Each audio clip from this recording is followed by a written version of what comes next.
আমি ভালোবাসি আকাশের চন্দ্রকে, আমি বিশ্বাস করি মাটি মানুষকে।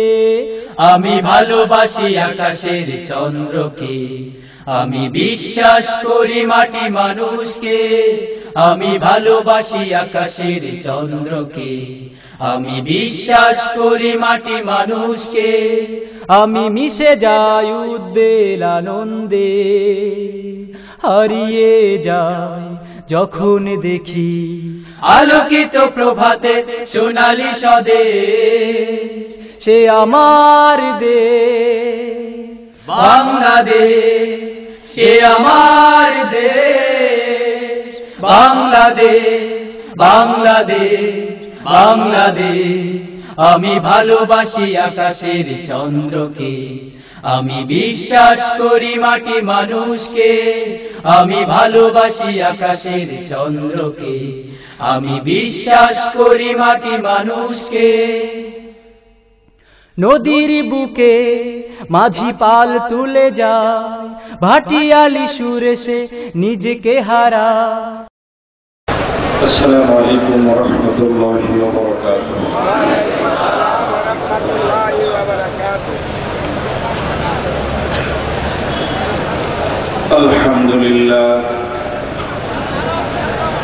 আলহামদুলিল্লাহ নাহমাদুহু ওয়া নাস্তাঈনুহু ওয়া নাস্তাগফিরুহু ওয়া নু'মিনু বিহি ওয়া নাতাওয়াক্কালু আলাইহি ونعوذ بالله من شرور أنفسنا ومن سيئات أعمالنا من يهده الله فلا مضل له ومن يضلله فلا هادي له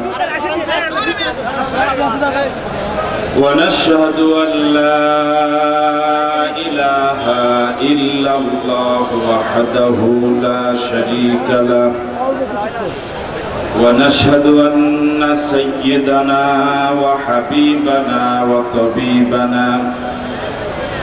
وطبيب قلوبنا ومولانا محمدا عبده ورسوله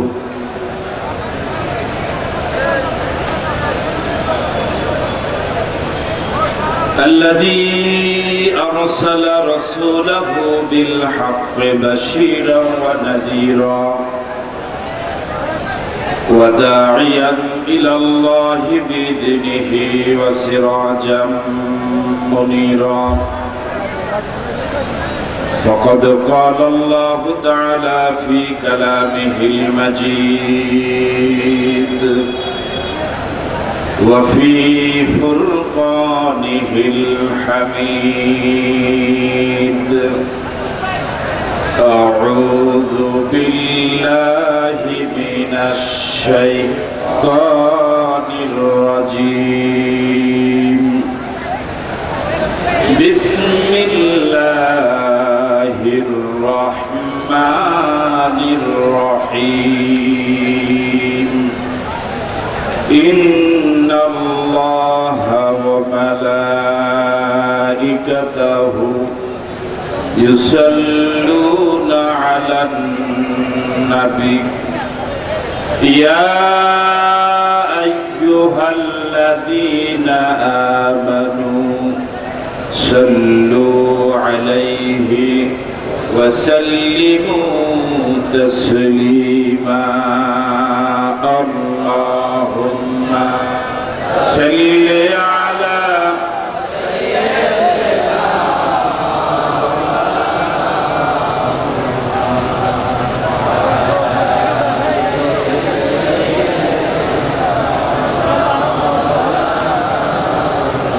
প্রাণ খুলে মুহাব্বতের সাথে সকলে পড়ুন আল্লাহুম্মা সাল্লি আলা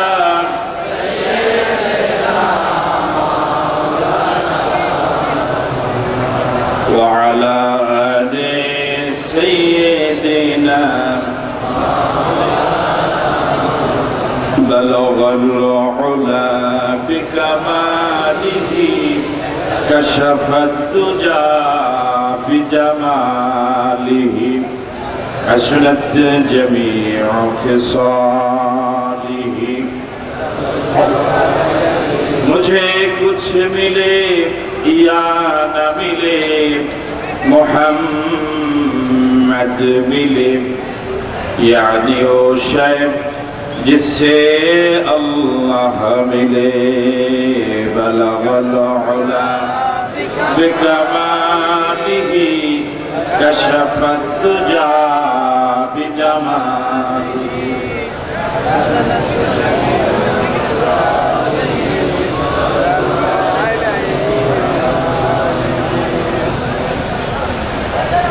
কয়েলগাছা যুব সমাজের উদ্যোগে কয়েলগাছা হাই স্কুল ময়দানে আয়োজিত আজকের 15তম বিশাল তাফসীরুল কোরআন মাহফিলের মহতারাম সভাপতি বরেণ্য আলেমে দ্বীন, এই জনপদের কৃতি সন্তান, বিশিষ্ট ইসলামী চিন্তাবিদ হযরত মাওলানা নাসির উদ্দিন হেলালি, আজকের মাহফিলের প্রধান অতিথি, এই জনপদের গর্বিত সন্তান, বরুড়ার গণমানুষের প্রিয় মানুষ,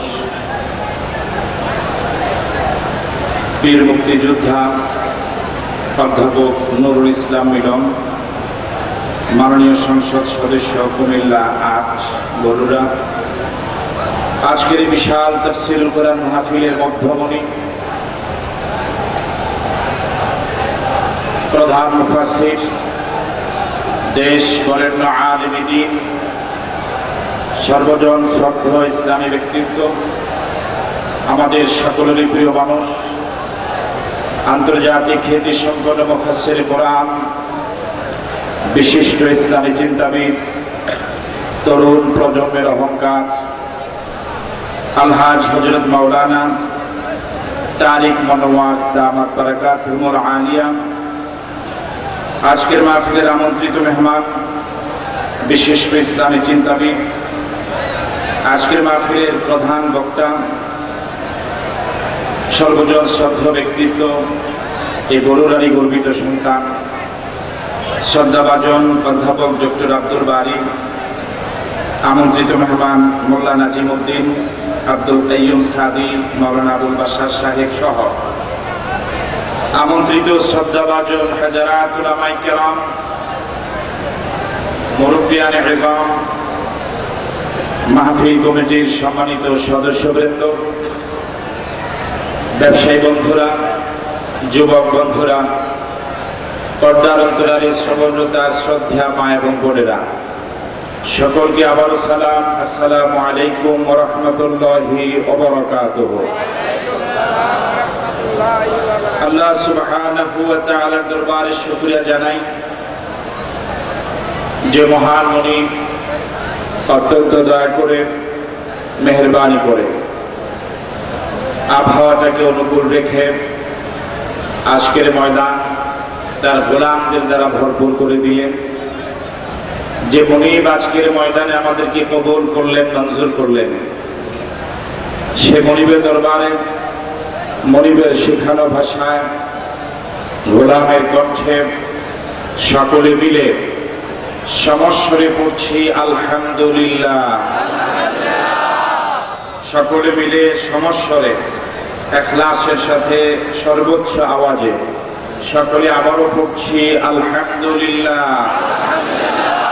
রব্বানা লাকাল হামদ হামদান কাসীরান তাইয়িবান মুবারাকান ফীহি ইয়া রাব্বি লাকাল হামদু কামা ইয়ানবাগী লিজালালি ওয়াজহিকা ওয়া আযীমি সুলতানিকা। আমরা সকলে মিলে আমাদের মুনিব যিনি তার শুকরিয়া আদায় করে নিলাম আলহামদুলিল্লাহ। আল্লাহ পাকের শুকরিয়া আদায় করে বিশ্বনবীর প্রতি প্রাণ ধরে আবেগ ভরা কণ্ঠে দরদ করছি, যার মাধ্যমে আমরা আমাদের মাওলার পরিচয় পেয়েছি, যার আগমনে পৃথিবীবাসী ধন্য হলো, এ ধরা পরিপূর্ণ হলো, পথহারা মানুষগুলো সঠিক পথের দিশা পেল, জাহান্নামী মানুষগুলো জান্নাতি হলো, একটা সুন্দর পৃথিবীর মানুষ উপহার পেল। সেই নবীর প্রতি দরদ করছি, যার প্রতি একবার নিয়মতান্ত্রিক দরদ করলে আল্লাহ রাব্বুল আলামিন সাথে সাথেই 10টি সগীরা গুনাহ মাফ করে দেন, 10টি রহমত বর্ষণ করেন, 10টি ইজ্জত বাড়িয়ে দেন। আমরা সকলে পড়ছি সাল্লাল্লাহু আলাইহি ওয়াসাল্লাম। শুহাদায়ে কেরামদের আত্মার মাগফিরাত কামনা করছি, যারা পৃথিবীর বিভিন্ন অঞ্চলে বিভিন্ন সময়ে দ্বীনের জন্য জীবন দিলেন, মাজলুম হয়ে কবরে গেলেন। আল্লাহ রাব্বুল আলামিন তাদের সকলকে শহীদ হিসেবে কবুল করুন। 1952 সনে মাতৃভাষার জন্য যারা জীবন দিলেন, যাদের জীবনের বিনিময়ে মায়ের ভাষা পেলাম, দোয়া করছি ইমানদার অবস্থা যারা কবরে গেলেন, আল্লাহ রাব্বুল আলামিন তাদেরকে জান্নাতের মেহমান করুন। 1971 সনে দেশ মাতৃকার স্বাধীনতার সংগ্রামে পাক হানাদারদের বিরুদ্ধে জীবন দিয়ে মুক্তিযুদ্ধে অংশগ্রহণ করে যারা প্রিয় জমিন মুক্ত করে গেলেন, আজাদ করে গেলেন, স্বাধীন করে গেলেন, জাতির শ্রেষ্ঠ সন্তান বীর মুক্তিযোদ্ধাদেরকে শ্রদ্ধার সাথে স্মরণ করছি, যাদের জীবনের বিনিময়ে স্বাধীনতা পেলাম, স্বাধীন ভূখণ্ড পেলাম, জাতীয় পতাকা পেলাম, মানচিত্র পেলাম, 16 ডিসেম্বর পেলাম, পৃথিবীর বুকে স্বাধীন দেশের নাগরিক হিসেবে পরিচয়ের সুযোগ পেলাম। দোয়া করছি খাঁটি ইমানদার অবস্থায় ঈমান নিয়ে যারা কবরে গেলেন, আল্লাহ রাব্বুল আলামিন তাদেরকে শহীদ হিসেবে কবুল করুন। এখনো যে সমস্ত বীর মুক্তিযোদ্ধা ভাইরা জীবিত আছেন, আল্লাহ রাব্বুল আলামিন তাদের সহ আমাদের সকলকে ইসলামের জন্য কবুল করুন। আপনাদের এই অঞ্চলের জমিনে আল্লাহর যত বান্দি যারা পরিমাণ ঈমান নিয়েও অন্ধকার কবরে চলে গেলেন, আল্লাহ সকলকে মাফ করে দিন। কয়েলগাছাবাসীকে আন্তরিক ধন্যবাদ জানাচ্ছি, রাজনৈতিক নেতৃবৃন্দকে আন্তরিক মোবারকবাদ জানাচ্ছি, যাদের সার্বিক সহযোগিতা, বাজারের ব্যবসায়ীদের আন্তরিক প্রচেষ্টায়, সকল রাজনৈতিক দলের নেতৃবৃন্দের সার্বিক সহযোগিতায় সুন্দর আয়োজন এই পর্যায়ে এলো। আমার ব্যক্তিগত পক্ষ থেকে, মাহফিলের পক্ষ থেকে সকলকে আন্তরিক ধন্যবাদ এবং মোবারকবাদ জানাচ্ছি। আয়োজকদের মধ্য থেকে কেরাম এবং মন্ত্রী সহ যারা এই সুন্দর আয়োজনে অর্থ দিলেন, শ্রম দিলেন, খাম দিলেন, আল্লাহ রাব্বুল আলামিন সকলের এই প্রচেষ্টাকে কবুল করুন। আপনারা সকলেই ভালো আছেন? অনেকে তো ভালো নেই, আপনারা সকলে ভালো আছেন? আলহামদুলিল্লাহ আমরা ভালো আছি। আজ অনেকদিন শারীরিকভাবে আমি অনেকটা অসুস্থ। আল্লাহ পাকের কাছে তৌফিক কামনা করছি, আল্লাহ রাব্বুল আলামিন দয়া করে মেহেরবানি করে আজকের এই বিশাল আয়োজনে তাফসীরুল কুরআন মাহফিলকে কেন্দ্র করে সরাসরি কুরআন মজিদ থেকে কিছু কথা বলার তৌফিক যেন মনিব আমাদের সকলকে বলার আমল করার তৌফিক দান করে বলে আমিন। সকলে আমার সাথে পড়ুন, আউযু বিল্লাহি মিনাশ শাইতানির রাজীম, বিসমিল্লাহির রাহমানির রাহিম। অভিশপ্ত যেটাই তোমার দুঃশয়তান থেকে আল্লাহর কাছে পানাহ চাই, ওই আল্লাহর নামে শুরু করছি, যিনি রহমান যিনি রহিম। ইন্নাল্লাহা আশতারা মিনাল মুমিনিনা আনফুসাহুম ওয়া আমওয়ালাহুম বিআন্না লাহুমুল জান্নাহ يقاتلون في سبيل الله فيقتلون ويقتلون وعدا عليه حقا في التوراة والإنجيل والقرآن ومن أوفى بعهده من الله فاستبشروا ببيعكم الذي بايعتم به وذلك هو الفوز العظيم صدق الله مولانا العظيم আমরা যে সূরা থেকে তেলাওয়াত করেছি এই সূরার নাম সূরাতুত তাওবা। এই সূরার আয়াত 129, রুকু 16, ক্রমিক নাম্বার 9। সূরাটি রাসূল করিম সাল্লাল্লাহু আলাইহি ওয়াসাল্লামের হিজরতের পরে নাযিল হয়েছে।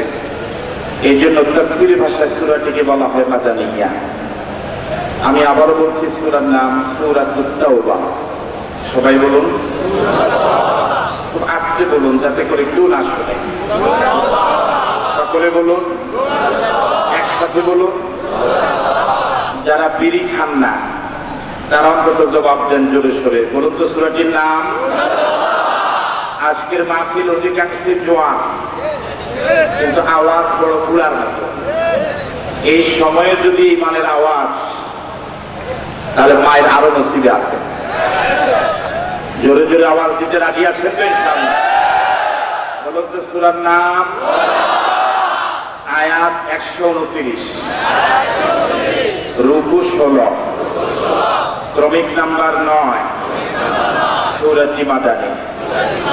এবার বলা যাবে কোরআন মজিদের 9 নম্বর সূরার নাম কি? ওই সূরার আগে আর কোন সূরা নাই। কয়টা সূরা? সূরাতুত তাওবার আয়াত কয়টা? জি, রুকু কয়টা? এই সূরাটা নিশ্চয়ই মাক্কি। বলুন, হিজরতের আগে নাযিল হয়েছে না পরে? এবার বলুন তো আবার, কোরআন শরীফের 9 নম্বর সূরার আয়াত কয়টা? রুকু কয়টা? ক্রমিক নাম্বার? ওই সূরাটির নাম? ওই সূরাটির নাম? এই সূরাটি মাক্কি না মাদানী? আমরা 136, 129 আয়াত সংবলিত সূরাতুত তাওবা 111 নম্বর আয়াত তেলাওয়াত করেছি। কত নম্বর আয়াত? আল্লাহ রাব্বুল আলামিন 111 নম্বর আয়াতে কিছু গুরুত্বপূর্ণ কথা বলেছেন, যেটা আমাদের সকলের জন্য খুবই জরুরি। আল্লাহ রাব্বুল আলামিন বলেন, ইন্নাল্লাহা ইশতারা, নিশ্চয় আল্লাহ রাব্বুল আলামিন কিনে নিয়েছেন মিনাল মুমিনিনা, ঈমানদারদের কাছ থেকে, আনফুসাহুম, তাদের জান, ওয়া আমওয়ালাহুম, তাদের মাল, বিআন্না লাহুমুল জান্নাহ, বিনিময় দিবেন জান্নাত। আমরা কি সকলে জান্নাতে যেতে চাই? সকলে চাই? কারা কারা চাই না হাত তোলেন তো দেখি।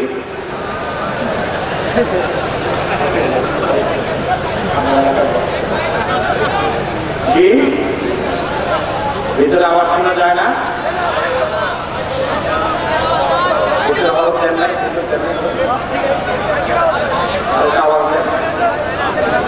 ইনশাআল্লাহ আমরা চেষ্টা করছেন যাতে করে সকলের কাছ থেকে আলোচনা ভালোভাবে শোনা যায়।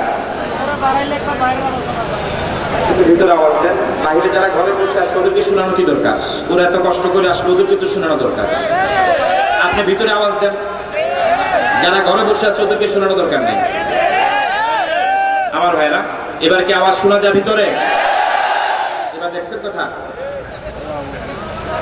ওরা ভাড়া দিয়ে এত কষ্ট করে এখানে আসলে ওরা শুনতে পায় না, আরো দোকানে বসে বসে চা খায়, ওখানে আপনি শোনাবেন। কি অবাক করা কথা। আমার ভাইরা, ইন্নাল্লাহা ইশতারা, নিশ্চয় আল্লাহ রাব্বুল আলামিন কিনে নিয়েছেন। কে কিনে নিয়েছেন? আরো জোরে বলেন। কাদের কাছ থেকে? আমরা কি সকলে ঈমানদার? তাহলে আমাদের কাছ থেকে। কাদের কাছ থেকে কিনে নিয়েছেন? দুইটা জিনিস। কয়টা? জান, মাল। বিনিময় দিবেন। আরো জোরে বলেন, বিনিময় দিবেন। এবার আমি আবার জিজ্ঞেস করছি, কে কিনলেন? কাদের কাছ থেকে? কয়টা জিনিস কিনলেন? 1, 2, বিনিময় কিছু দিবেন না। কি দিবেন? এই কথাটা কোরআন শরীফে নাই। কোন সূরায়? কত নম্বর সূরায়? কত নম্বর আয়াতে? জি, ক্রয় বিক্রয়ের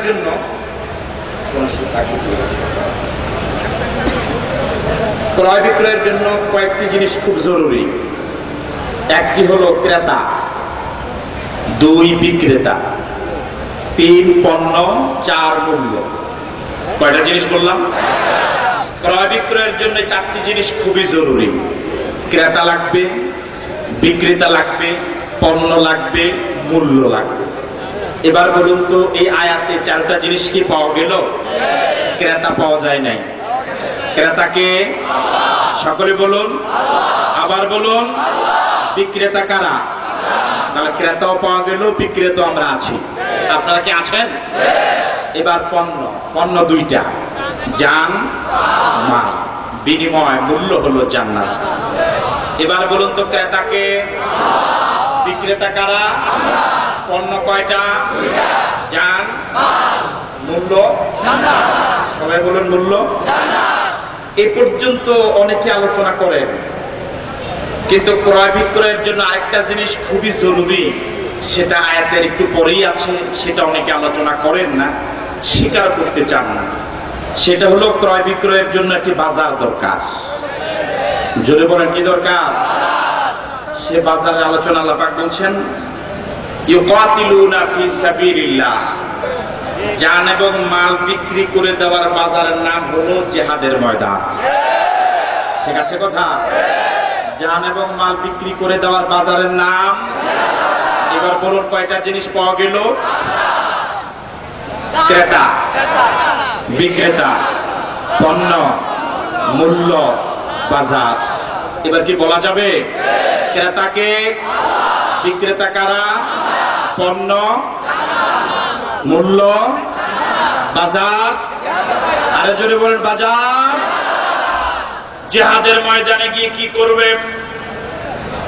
ফায়াকতুলুনা ওয়া ইউকতালুন। জিহাদের ময়দানে গিয়ে তারা মারবেও মরবেও। তো আস্তে করে মায়ের আসতে পারে। ফায়াকতুলুনা ওয়া ইউকতালুন। বাজারে তারা মরবেও তারা মারবেও। আগে মারবে, এরপর আল্লাহ পাক সিরিয়ালটা কত সুন্দর করে বললেন, ফায়াকতুলুনা। আগে মারবে, পরে মরবে। আগে যদি মরে যান মারবেন কখন? ঠিক আছে কথা? আল্লাহ পাক কি সিরিয়ালটা বুঝে শুনে দিয়েছেন? 16 আনা বুঝে দিয়েছেন। আগে মারবে, এরপর। ঠিক আছে কথা? এবার বলুন তো জান এবং মাল বিক্রি করে দেওয়ার বাজারের নাম। এবার আল্লাহ রাব্বুল আলামিন বলেন, ওয়া'দানা আলাইহি হাক্কান ফিত তাওরাতি ওয়াল ইনজিল ওয়াল কুরআন। এই পৃথিবীতে মানুষ জায়গা সম্পদ ক্রয় বিক্রয় করতে গেলে কাগজপত্র দেখে, ঠিক কিনা? CS, RS, BS. ঠিক আছে কথা? এই কাগজপত্রগুলো যদি সঠিক থাকে, ক্রেতা এই জমিন কিনতে বেশি আগ্রহী হয়ে যায়। ঠিক নয় কি? আমি আপনি যে জান এবং মাল বিক্রি করব, আল্লাহ রাব্বুল আলামিন জান্নাত দিবেন। এই ক্রয় এবং বিক্রয়ের দলিল সঠিক কিনা আল্লাহ পাক রব্বুল আলামিন বলেন, ওয়া'দানা আলাইহি হাক্কান ফিত তাওরাত ওয়াল ইনজিল ওয়াল কুরআন। জান এবং মাল বিক্রি করে দিলে বিনিময়ে জান্নাত দিব, এই ওয়াদা আমি আল্লাহ তাওরাতে করেছি, ইনজিলে করেছি, এই কোরআনেও করলাম। তার মানে সিএস, আরএস, বিএস তিনটা ঠিক আছে। আল্লাহু আকবার বলবেন না? ওয়াদানা আলাইহি হাক্কান ফিত তাওরাত ওয়াল ইনজিল ওয়াল কুরআন। ওই ইমানদারেরা নির্দ্বিধায় আমার সাথে ক্রয় বিক্রয় লেনদেন আবদ্ধ হতে পারো। তোমার জান এবং মাল নিশ্চিন্তে আমার হাতে বিক্রি করে দিতে পারো। এই ক্রয় বিক্রয়ের কাগজপত্রে কোনো ডিপ্লোমেসি নাই, কোনো ভেজাল নাই। ঠিক কিনা? ওয়াদানা আলাইহি হাক্কান ফিত তাওরাত ওয়াল ইনজিল ওয়াল কুরআন। এই ক্রয় বিক্রয়ের সিএস, আরএস, বিএস তিনটা ঠিক আছে। আল্লাহু আকবার বলবেন। এবার ক্রয় বিক্রয়ের জন্য আরেকটা বিষয় খুব জরুরি। যার কাছে বিক্রি করবেন, যার কাছ থেকে কিনবেন, ওই ব্যক্তির ব্যক্তিত্বের উপর অনেকটা ক্রয় বিক্রয় নির্ভর করে। ওই ব্যক্তি যদি ওয়াদাবর খেলাপকারী হয়, মিথ্যাবাদী হয়, কাগজপত্র সঠিক থাকলেও তার কাছ থেকে কেউ জমিন তেমন একটা কিনতে আগ্রহী হয় না। ঠিক কিনা? যে লোকগুলো সমাজে বাটপার হিসেবে পরিচিত, তাদের জমিন কাগজপত্র সঠিক থাকলেও মানুষ সন্দেহ করে, না জানি কোনো ঝামেলায় ফেলে দেয়। এরকম কিছু লোক প্রত্যেক এলাকায় আছে না নাই? তার মাধ্যমে যে জায়গায় আপনি কিনবেন কিছু না কিছু ভেজাল লাগাইয়ে রাখবে। জোরে বলেন আছে না নাই? আল্লাহ রাব্বুল আলামিন বলেন, ওয়ামান আওফা বিআহদিহি মিনাল্লাহ ফাস্তাবশিরু বিবাইইকুমুল্লাযী বায়াতুম বিহি। আমি আল্লাহ যে জান এবং মাল বিক্রি করে দিলে জান্নাতে ওয়াদা করেছি, আমি আল্লাহ থেকে ওয়াদা পূরণকারী আর কে আছে? আল্লাহু আকবার বলবেন না? এমন আল্লাহর সাথে কি নির্দ্বিধা নিশ্চিন্তে ক্রয় বিক্রয় করা যায়? ওয়ামান আওফা বিনাল্লাহ ওয়ামান আওফা বিআহদিহি মিনাল্লাহ, আল্লাহ থেকে ওয়াদা পূরণকারী আর কে আছে? কেউ কি আছে? সুতরাং ফাস্তাবশিরু বিবাইইকুমুল্লাযী বায়াতুম বিহি, এমন ক্রয় বিক্রয় করলা যিনি কিনলেন তার থেকে সত্যবাদী আর কেউ নাই। এই ক্রয় বিক্রয়ের দলিল ঠিক আছে, এবং ক্রয় বিক্রয় করতে পারলে খুশি হওয়া দরকার না বেজার হওয়া দরকার? তাহলে জান এবং মাল কি বিক্রি করে দিতে আমরা রাজি আছি? রাজি আছি। এবার আল্লাহ পাক বলছেন, তোমরা যারা জান এবং মাল বিক্রি করে দিতে রাজি হয়েছো, আমার সাথে ক্রয় বিক্রয় আবদ্ধ হয়েছো, ফাস্তাবশিরু, আনন্দ করো, বিনোদন করো, উৎফুল্লিত হও, পুলকিত হও, আলহামদুলিল্লাহ বলো, এমন এক মালিকের সাথে ক্রয় বিক্রয় করতে পেরেছি। চলে বলেন আলহামদুলিল্লাহ। কেন আনন্দিত হবা? কেন পুলকিত হবা? কেন আনন্দিত হবা? ওয়াযালিকা হুয়াল ফাওজুল আযীম, এবং ক্রয় বিক্রয় থেকে সফলতা পৃথিবীর আর কোনটা নাই। আল্লাহু আকবার বলবেন না? আয়াতের সংক্ষিপ্ত অনুবাদের পরে আমরা এবার কিছু কথা বলার চেষ্টা করছি। আমরা কি সকলে জান্নাতে যেতে চাই? জাহান্নামে যেতে চাই কেউ?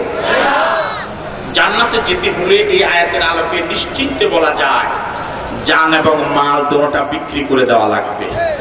কয়টা জিনিস বিক্রি করা লাগবে? সবাই বলুন। এক, দুই। এই দুইটা কি আমাদের সকলের ভিতরে আছে? আমাদের ভিতরে কি জান আছে? বুঝা যায় যে সকলের ভিতরে জান আছে? বুঝা যায় কিছু লাশ হওয়া, ঠিক নয় কি? আমাদের সকলের ভিতরে কি জান আছে? স্টেজ ওনাদের নাই। দেখবেন আমাদের দেশে ওয়াজ মাহফিলগুলোতে প্যান্ডেলের ওরা কথা বলতে বলতে একদম পেরেশান, কিন্তু স্টেজের ওনারা হারাম ওনাদের নাই, ঠিক নয় কি? আমাদের সকলের ভিতরে কি জান আছে?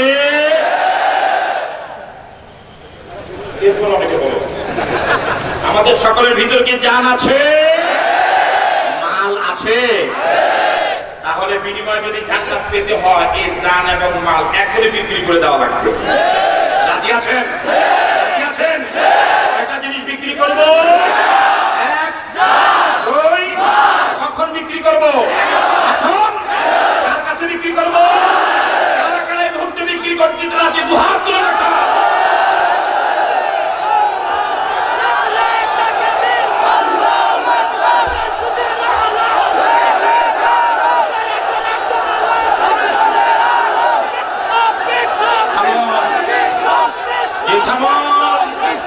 বলার সাথে সাথে যেন কমান্ড পালিত হয়। আমার ভাইয়েরা, জান এবং মাল বিক্রি করে দিয়েছেন? সকলে দিয়েছেন? বুঝে শুনে দিয়েছেন? এবার আপনাদের কাছে আমার প্রশ্ন, যে জান বিক্রি করলেন এই জানের মূল মালিক কে? যে মালগুলো বিক্রি করলেন ওই মালের মূল মালিক কে? আমি আপনি মায়ের পেটে এক ফোঁটা নাপাক পানি ছিলাম, আল্লাহ রাব্বুল আলামিন দয়া করে মায়া করে এক ফোঁটা নাপাক পানি থেকে রক্তের টুকরা বানালেন, গোশতের টুকরা বানালেন, ধীরে ধীরে পরিপূর্ণ মানুষ করে রূহ দিয়ে জমিনে পাঠালেন। বলুন তো দেখি, দেহের ভিতরে যে রূহ এলো, 16 অবদান কার? আমার আপনার দেহের ভিতরে রূহ আসার পিছনে দলের অবদান কয় আনা? হ্যাঁ, নাই। মসজিদের ইমাম সাহেবের অবদান কয় আনা? সভাপতি সাহেবের অবদান কয় আনা? 16 আনা অবদান কার? ঠিক আছে কথা? চিৎকার দিয়ে বলুন তো, 16 আনা অবদান কার? তাহলে 16 আনা গোলামি করা লাগবে কার? রাজি আছো? এই করতে গিয়ে যদি জীবন চলে যায়, জীবন দিয়ে দিব, কিন্তু আল্লাহ ছাড়া কারো গোলামি করব না। রাজি আছি? কারা কারা রাজি? আবার দুহাত তুলে দেখাও।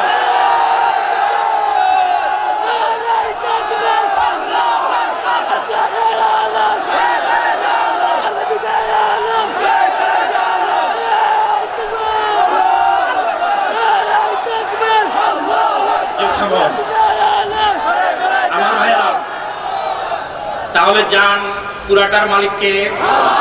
আমি আপনি যত সম্পদের মালিক, পুরাটার মালিককে? তাহলে আল্লাহর জান, আল্লাহর দেওয়া মাল দুটোই আবার আল্লাহর কাছে বিক্রি করে দিলেন। তাহলে কি বিক্রি করলেন? কথা বুঝেন নাই মনে হয়।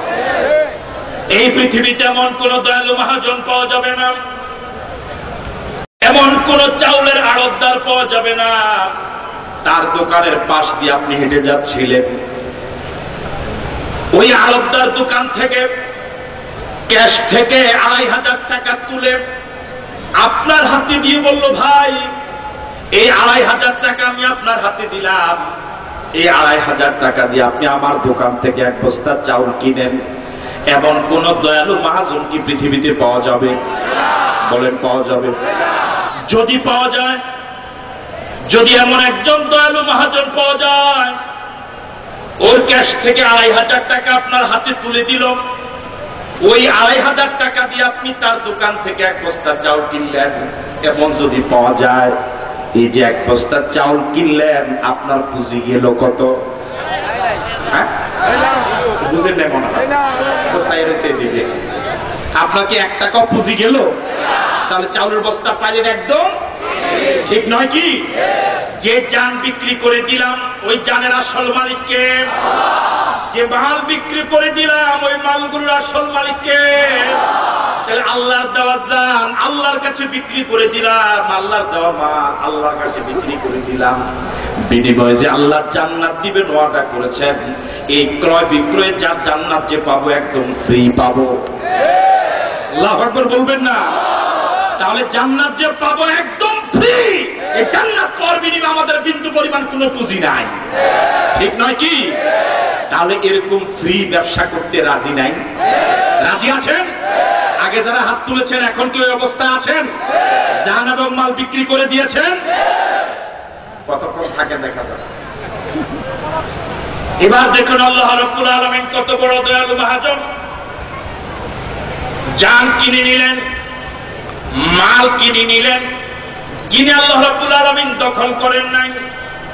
আমি আপনি যদি বিক্রি না করতাম তবু জান এবং মালের মালিক ছিলেন কে? এখন যখন হাত তুলে ওয়াদা করেছি, জান এবং মাল বিক্রি করে দিয়েছি, এখন আমার জানের উপরে আমার মালের উপরে ১৬ আনা অথরিটি কার? ১৬ আনা কর্তৃত্ব কার? এখন আমার ভিতরে যে জান আছে এটার মালিক আমি না। দিলেন মাল কিনে দিলেন, বিনিময় জান্নাত দিবেন। কিনার পরে জান এবং মাল আল্লাহ দখল করে নাই। বলেছেন, বান্দা তুমি যে বিক্রি করে দিয়েছো এতে আমি খুশি, তোমার সিদ্ধান্তটা শুনে আমি খুশি, তুমি আমার দেওয়া জানটা আবার আমার কাছে বিক্রি করে দিয়ে দিতে রাজি হয়েছ। তোমার কাছে আমি আমানত রাখলাম ৬০ বছরের জন্য, ৭০ বছরের জন্য, ১০০ বছরের জন্য। তোমার সম্পদগুলো আমি কিনে নিলাম, তোমার কাছে আবার আমানত রাখলাম কিছু দিনের জন্য। তাহলে এখন আমার আপনার জান এবং মাল এই দুইটার আমরা মালিক না আমানতদার? সবাই বলে মূল মালিককে? বিক্রি করে না দিল মালিক আল্লাহ, বিক্রি করে দেওয়ার পরে আসলেই মালিককে? এখন কি আমরা? ও বলে না কি? আল্লাহ রাব্বুল আলামিন জান এবং মাল কিনার পরে আমানত রাখলেন দুইটা শর্তে। কয়টা শর্তে? মনোযোগ আছে আপনাদের? কয়টা শর্তে? প্রথম শর্ত হলো, বান্দা জান আমার কাছে বিক্রি করে দিয়েছ, আমি কিনার পরে আবার তোমার কাছে আমানত রেখেছি, আমি বিক্রি করে দেওয়ার পর সাথে সাথে দখল করলো, তোমার বলার কিছু ছিল না, আমি আমানত রেখেছি। প্রথম শর্ত হলো এমন পথেই জান খরচ করা লাগবে যে পথে জান খরচ করলে আমি আল্লাহ আমার নবী খুশি। ঠিক আছে কথা? যে পথে জান খরচ করলে আমি আল্লাহ খুশি নই, আমার নবী খুশি নয়, শরীয়ত সমর্থন করে না, এমন পথে জান এবং মাল খরচ করা যদি কেউ খরচ করে আমানত রক্ষা হবে না খেয়ানত হবে? আরো জোরে বলেন। এবার আবার বলুন তো দেখি, আমার আপনার ভিতরে যে দানটা আছে এটা মালিক হিসেবে না আমানত হিসেবে? আল্লাহ পাক আমার আপনার কাছে আমানত রেখেছেন কয় শর্তে? প্রথম শর্ত হলো যে ওই পথে জান এবং মাল খরচ করা লাগবে, যে পথে জান এবং মাল খরচ করলে মালিক খুশি। ঠিক আছে কথা? তাহলে যে কোনো মিছিলে ডাক আসলে যাওয়া যাবে না। কথা কয় না কাজ? যেই মিছিলে গেলে পরে মালিক খুশি নয়, যেই মিছিলে গেলে পরে মালিককে খুশি করা যাবে না, যে সমাবেশে গেলে পরে মালিকের হক আদায় হয় না, জবাবদিহি করা যাবে না, এমন মিছিলে এবং এমন মিটিং এ গেলে আমানত রক্ষা হবে না খেয়ানত হবে? জোরে বলেন। বুঝতেছেন আপনারা? এবার বলুন তো দেখি, দান খরচ করে সিনেমা দেখলে আমানত রক্ষা হবে না খেয়ানত হবে? এই দান খরচ করে স্টার জলসা দেখলে আমানত রক্ষা হবে না খেয়ানত হবে? স্টার জলসা মনে হয় দেখে না, আওয়াজে ছোট মনে হয় আপনারও। স্টার জলসা কি মুসলমানরা দেখে? আল্লাহ পাকের দেওয়া জান আল্লাহর কাছে বিক্রি করে দিয়েছি কিছুদিনের জন্য আমানত। এই জান খরচ করে সিনেমা দেখা যাবে না, তাস খেলা যাবে না, মদ খাওয়া যাবে না, ডাইল খাওয়া যাবে না, হিরোইন খাওয়া যাবে না, বাবা খাওয়া যাবে না, ইয়াবা খাওয়া যাবে না, সন্ত্রাস করা যাবে না, মাস্তানি করা যাবে না, ইফতিজিং করা যাবে না, তেলে ভেজাল দেওয়া যাবে না, ওজনে কম দেওয়া যাবে না। ঠিক কিনা? ঠিক নয় কি? এইভাবে যদি কেউ চলে আমানত রক্ষা হবে না খেয়ানত হবে? এই জান দিয়ে আল্লাহর গোলামি করা লাগবে, নবীর আনুগত্য করা লাগবে, নামাজ পড়া লাগবে, রোজা রাখা লাগবে, সত্য কথা বলা লাগবে, মা বাবার খেদমত করা লাগবে, হক্কানি পীর মাশায়েখ আলেম ওলামাকে সম্মান শ্রদ্ধা করা লাগবে, জমিন আল্লাহর জমিনে দ্বীন কায়েমের চেষ্টা করা লাগবে। ঠিক আছে কথা? এক কথায় আল্লাহর দেওয়া জান আমানত হিসাবে তখনই আপনার হক আদায় হবে যদি আল্লাহ ছাড়া কারো গোলামি না করি, নবী ছাড়া কারো আনুগত্য না করি। রাজি আছেন? আল্লাহ পাক আমাদেরকে তৌফিক দান করুন। আরো জোরে সুরে বলি আমিন। জান এবং মাল বিক্রি করে দিয়েছেন, এখন কি ওই বিক্রিতে আছেন? সরে যাবেন না তো? আমানত হিসেবে রেখেছেন আল্লাহ কয় শর্তে? এক, প্রথম শর্ত কি আমানত হিসেবে থাকার প্রথম শর্ত কি? আল্লাহর পথেই খরচ করা লাগবে, নবীর পথেই খরচ করা লাগবে। এখনই তো ভুলে গেলেন। দ্বিতীয় শর্ত হলো, বান্দা তোমার জান এবং মাল আমি কিনে নিলাম, তোমার কাছে আমানত রাখলাম কিছুদিনের জন্য, আমি যখন আমার আমানত ফেরত চাইব আমার আমানত সাথে সাথে দিয়ে দেওয়া লাগবে।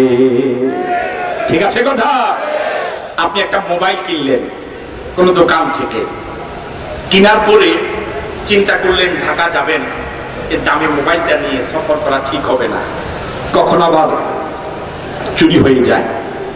আপনি দোকানদারকে বললেন যে ভাই ক্রয় বিক্রয় তো কমপ্লিট, আমি এক সপ্তাহের জন্য ঢাকা যাচ্ছি, আপনার কাছে রেখে যাচ্ছে আমানত। আপনি যখন সপ্তাহ পরে আবার তার কাছে চাইবেন, সে কি রাখার অধিকার আছে না ফেরত দিতে হবে? যদি সাথে সাথে ফেরত দেয় আমানত রক্ষা হবে, আর যদি সে না দেয়,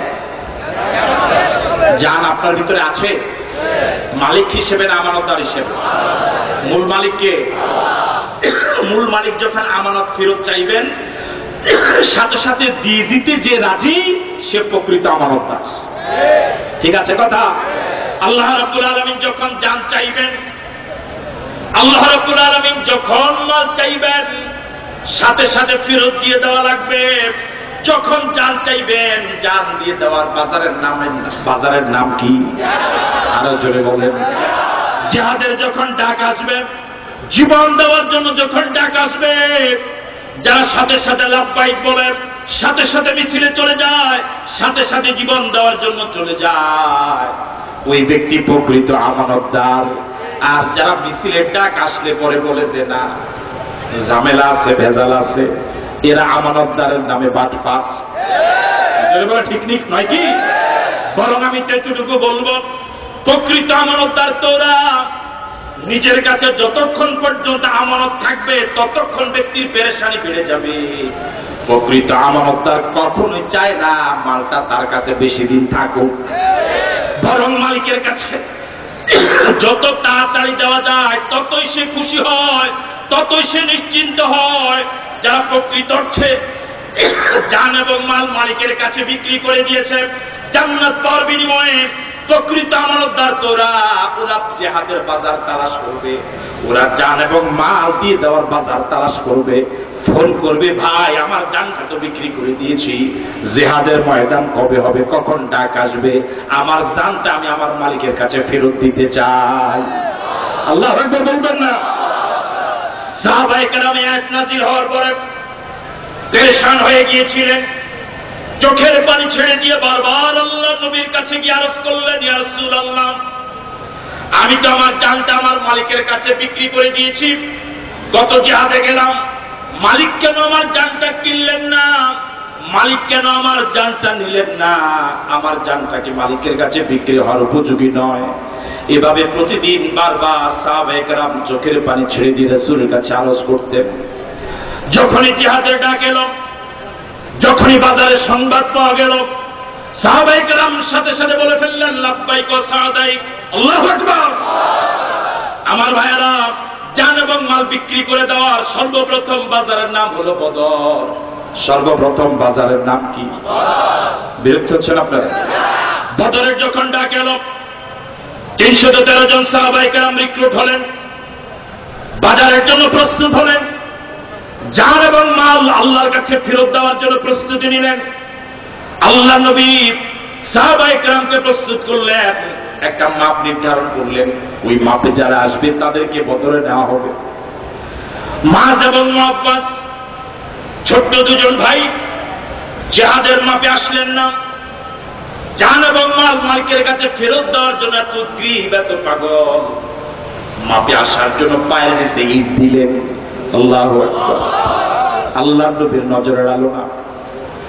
আল্লাহ নবী মাজ এবং মুআব্বাস দুজনকে বললেন, ও আল্লাহর বান্দারা শোনো, দুজনকে জিহাদের বাজারে নেওয়া যাবে না, একজনকে জিহাদের বাজারে নেওয়ার অনুমতি দেওয়া যাবে। তোমরা দুজন আমাদের সামনে মল্লযুদ্ধ লাগো, দুজনের যে বিজয়ী হবে তাকে জিহাদের বাজারে নেওয়া হবে।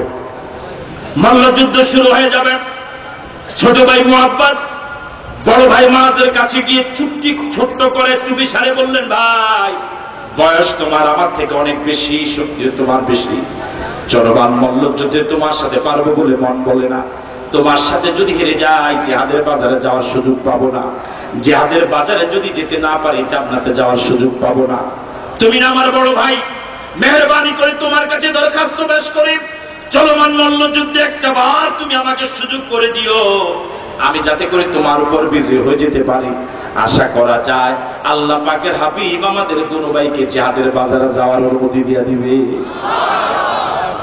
মল্লযুদ্ধ শুরু হয়ে গেল। বড় ভাই কথা রাখলেন, ছোট ভাই মুআব্বাসকে একটা বার সুযোগ দিলেন, ছোট ভাই বিজয়ী হয়ে গেল। আল্লাহ নবী দুজনকে জিহাদের বাজারে যাওয়ার অনুমতি দিলেন। লড়াই শুরু হয়ে গেল। বাবা লড়বে ছেলের বিরুদ্ধে, ছেলে লড়বে বাবার বিরুদ্ধে। ইসলামের ইতিহাস নয়, সারা পৃথিবীর ইতিহাস। এমন কঠিন মর্মান্তিক যুদ্ধ পৃথিবীর ইতিহাস আর একটাও নাই।